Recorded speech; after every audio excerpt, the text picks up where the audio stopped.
Hi everyone, this is Luna from Aspie Gamer Girl, and today we are gonna play and review Rolling Plunder. The game will be soon available on Kickstarter. I will give you an overview of the game and then my final thoughts on it. If you like this video, please consider to subscribe to my channel for similar content.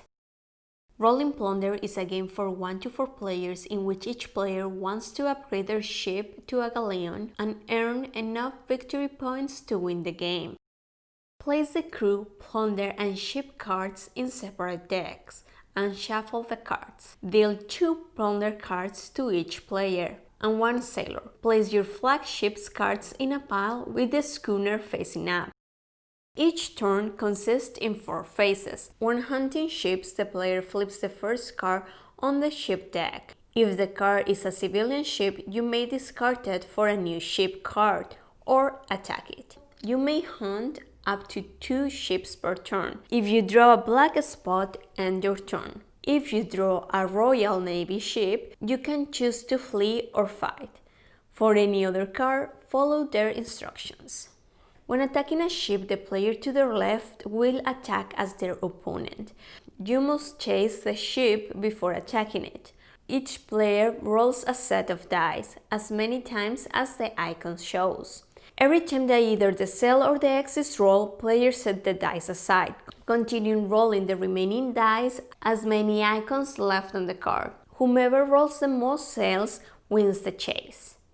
If the attacker wins, continue to rolling the dice the number of times as the cannons on the card. The attacker wins the dice in chase and attack, except when encountering a navy ship. If the attacker wins the attack, they can add the ship onto the victory point pile and recruit its crew, or hunt a second ship by earning the victory points without recruiting its crew. Players can recruit members from the last ship they capture.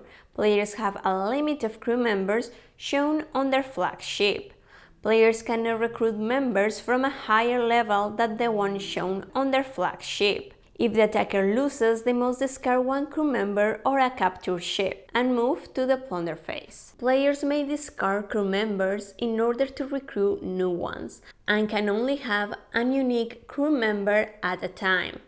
The player can draw until finding a member from your current level or below. You may buy a plunder card for 3 coins or a crew member for 6. After that, you can draw coins equal to the value of your crew members plus 1.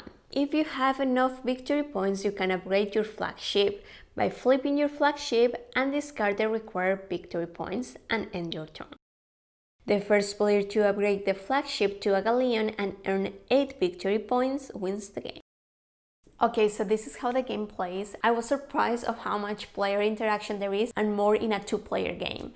So I definitely recommend this game for a 2-player because as you are playing as their opponent or your turn, you are always involved. The game gives you 3 decks that work totally different. So you have the plunder, crew and ship deck, and each of them work in a different phase on the game. And the cards have so much variety that gives you the opportunity to have a different game experience every time you play it. Also, I enjoyed that there is a little bit of luck involved. Well, we roll the dice and we are drawing cards, right? But there is also a strategy when to use your plunder cards or if you decide to attack a ship or not.